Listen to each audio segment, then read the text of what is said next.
Welcome, new and returning listeners, to another electrifying episode of the Agile Matrix Podcast, your one-stop shop for all things Agile.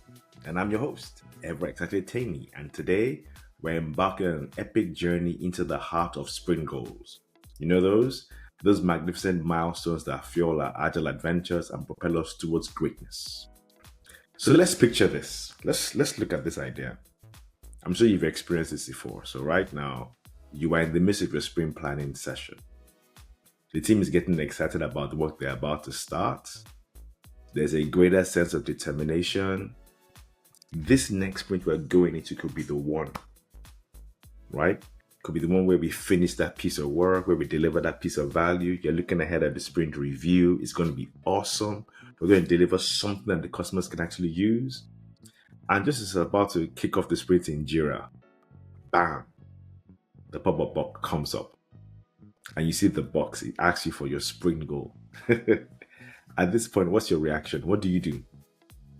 What do you put in there? I mean, you have an idea of what you want to do. So what do you put in there? Well, today's podcast episode is for you.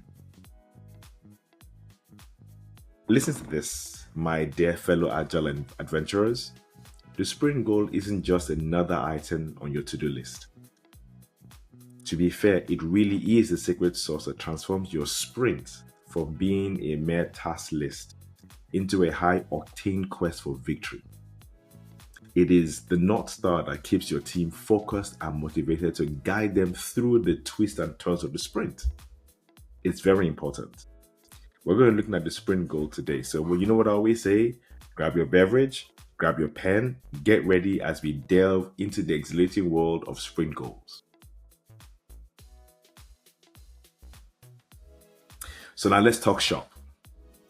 So the question that someone asked me before is, how do you craft sprint goals that galvanize your team's effort? Right? And I told the person, don't worry, I'm going to do this podcast for this reason.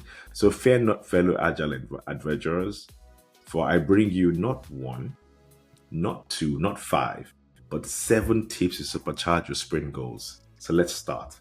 Number 1 tip, I say here, keep it smart, right? Your sprint goal should be specific, it should be measurable, it should be achievable, it should be relevant, and it should be time-bound. Don't settle for vague aspirations. Aim for precision and clarity. Right? Keep it smart. That's number 1 tip. Number 2, in the midst of everything that you do, there's a product goal. So ensure that your sprint goal aligns with the product goal. Right? Your sprint goal isn't an island on itself. It's part of a grander journey towards product success. So ensure your sprint goal harmonizes seamlessly with the overarching product vision or product goal. It has to contribute to the achievement of this product goal, right? That's number 2. Number 3, involve the whole team. Why? Crafting the perfect sprint goal is a team sport. Remember, when you do your sprint planning, it's the team that pulls from the product backlog, that which they will do or work on to actually achieve the objective. So work with that same team to create your sprint goal, right? So rally the troops, harvest their collective brilliance and intelligence, and watch that magic unfold. Work with the team to craft the sprint goal. So number 3 tip, involve the whole team. I said there are going to be 7, right? So get ready. Number 4, prioritize ruthlessly. Why do we say this? Your sprint goal isn't a laundry list of tasks. It's a lean, mean value delivery machine. So cut through the clutter and focus on what truly matters. Number 5, embrace, I'm sure you'll find this interesting, but embrace constraints. Constraints used properly breed creativity. So what are we saying? Embrace the constraints on your sprint. Whether it's time, whether it's resources, whether it's scope, whether it's skill, let them fuel the ingenuity of the team. Embrace the constraints. Number 6, I say here, inspect and adapt. Your sprint goal isn't set in stone. Embrace the agile mindset of continuous improvement. Regularly inspect your progress and adapt as needed and emerge stronger than ever. And number 7, least talked about, well, very important, celebrate success. You see, when you complete your sprint goal, it's something you should actually spend time to celebrate the actual fact that, you worked out your processes as a team to be able to achieve the sprint goal. So it's not just a cause for high fives. It's a reason to break out the champagne. I mean, I've had teams that anytime we have, successful sprints, we will go out and have pizza together, have a meal together, celebrate your victories, big and small. Let the sprint, let the achieving the sprint goal, let it touch that spirit of achievement, use it to propel the team forward. Celebrate every victory, small or big, right? So celebrate success. In other words, celebrate the fact that your team made a commitment and fulfilled the commitment and delivered the sprint goal, delivered that potentially releasable increment, delivered that extra piece of value. Celebrate success.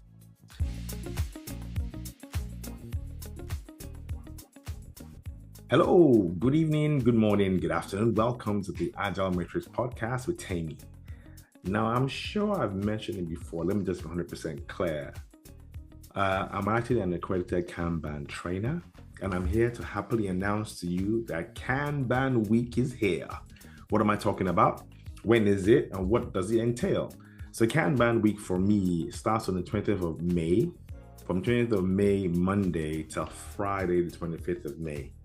Now, what does Kanban Week mean? Like I said, I'm an accredited Kanban trainer. So for that whole week, I'm going to train the 3 Kanban courses.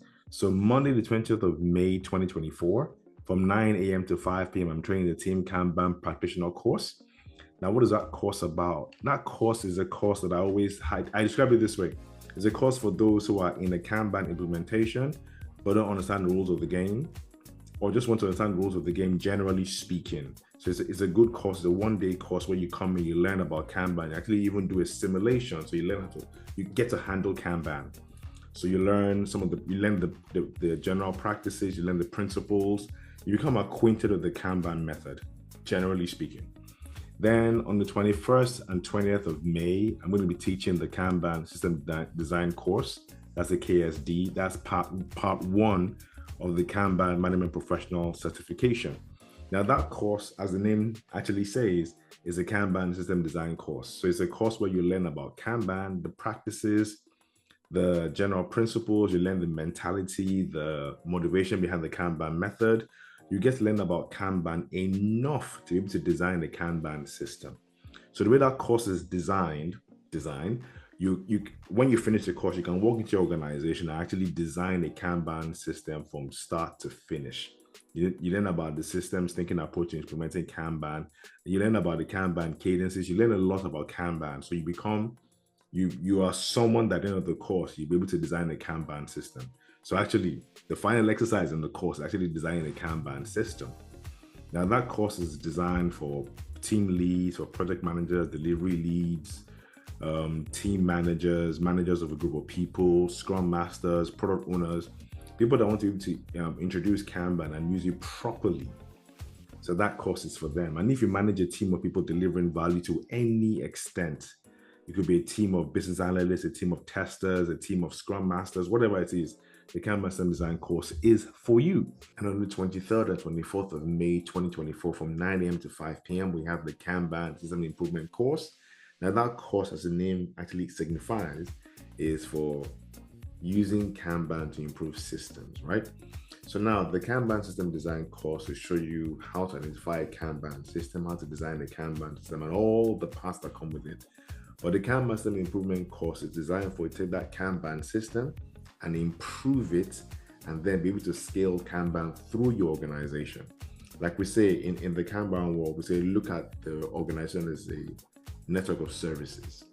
So the Kanban System Improvement course will show you how to introduce Kanban service by service, so you can actually improve the organization from end to end, so that the organization can actually deliver value as quickly as possible from the ideation all the way to the customer's end. So the Kanban System Improvement course teaches you how to improve the Kanban system and how to scale it through the organization. We look at several things: the motivation for the Kanban method, we look at Kanban maturity model, we look at metrics, we look at so many interesting Kanban things. So now the two courses together, the Kanban System Design and the Kanban System Improvement course, give you the Kanban Management Professional Certification together, the KMP. So that's Kanban Week, those three courses, the Team Kanban Practitioner course, on the Monday. On the Tuesday and the Wednesday, the Kanban system design course. And on the Thursday and Friday, the Kanban systems improvement course. And that is from Monday, the 20th of May, all the way till Friday, the 24th of May. So that is Kanban week. So the links will be in the description of this podcast, of this video, and the links will also be on the screen. So click on that link to sign up for the courses. Like I said, Monday, the 20th of May, the Team Kanban Practitioner course. Tuesday, 21st and the 22nd of May, the Kanban System Design course. And Thursday, the 23rd and Friday, the 24th of May, the Kanban System Improvement course. So that's Kanban week. Sign up and let's learn this stuff together. Let's learn enough to be able to help our organizations not only just design the Kanban system, but to improve the delivery of value in the organization. Sign up for the courses on the links that you see on the screen, and let's do it together. Thank you very much. Have a fantastic evening, a fantastic morning, a fantastic afternoon. Whatever it is, have a fantastic day. Thank you very much. Cheers.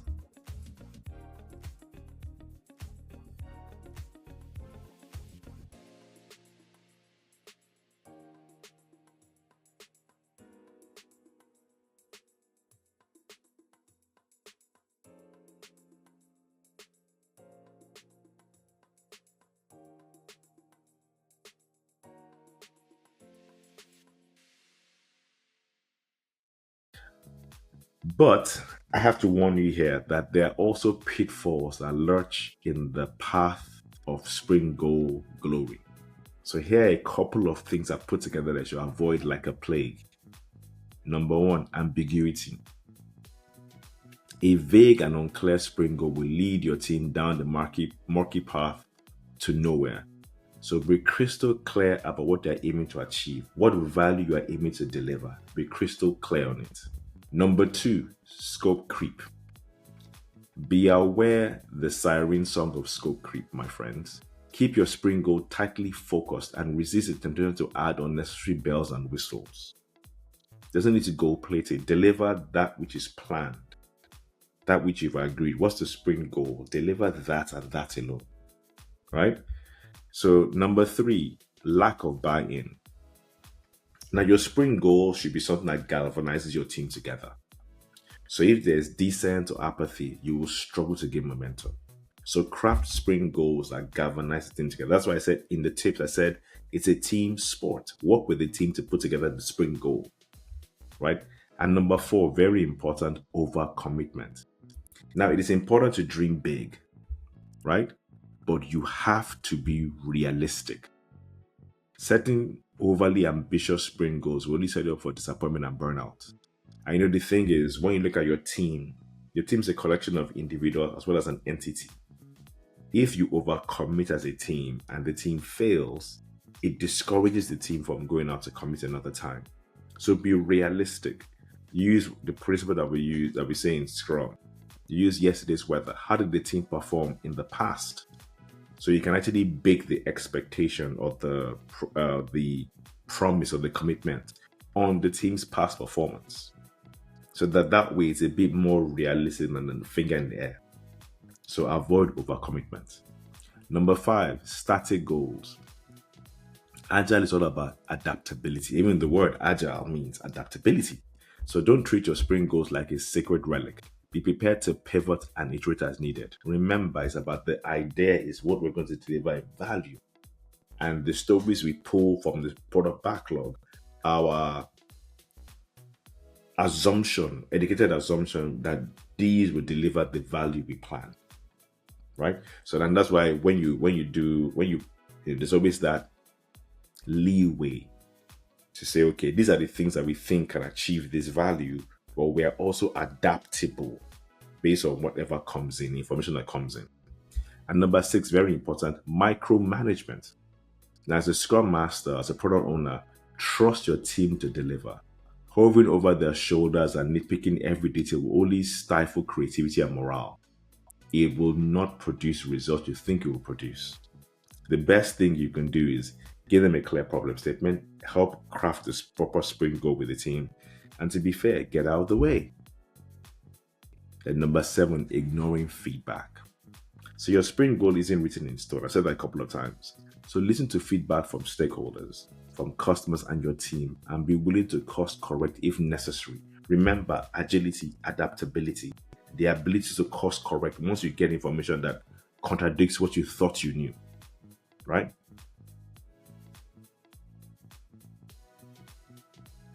So there you have it. 7 tips to turbocharge your sprint goals and avoid the pitfalls that threaten to derail your agile adventures. So what I say to you, go forth, my agile warriors and adventurers, and conquer your spirits with gusto. Remember, the sprint goal is a galvanizing artifact. Use it properly to bring your team together. Look at the sprint goal as if you're a football team. The goal right now is to score more goals than your opponent and defend.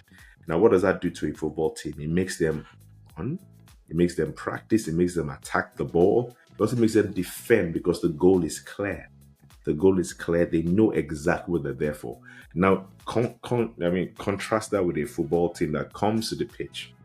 They don't have any desire to win because there's no goal to win. There's no objective. They just play the ball anyhow they choose. It depends on an individual that says, do you know what? I want to score today. I want to win today. It'll be difficult. But a team that galvanizes itself around winning the game, winning the cup, they're a dangerous team to be. A dangerous team to face. And that's what you want your scrum teams to be.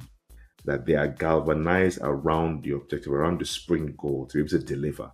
What that will mean is that they will collaborate when they need to collaborate. They will know exactly what they need to do to be able to, achieve the sprint goal. So it's very important as a product owner, as a scrum master, that as you finish your sprint planning session, you collaborate, craft a proper sprint goal that the team can galvanize their efforts, their time, and their energy behind. Okay? And so that's a wrap for today's episode of the Agile Matrix Podcast. I hope you've enjoyed our deep dive into the world of sprint goals and that you are feeling inspired to harness their power in your own agile adventures. Right? So before you go chatting off into the sunset, don't forget to hit that subscribe button so you never miss another episode of Agile Matrix Podcast. Whether you are a seasoned agile veteran or just dipping your toes into agile waters, we got something for everyone. Right? And if you've loved today's episode as much as we did delivering it, why not share with your fellow agile enthusiasts? Spread the word and let's build a community of agile champions together. So until next time, keep sprinting towards your goal, stay agile, and remember to tune in for more thrilling adventures in the Agile Matrix Podcast. Thanks for listening and catch you on the flip side. Cheers, everyone.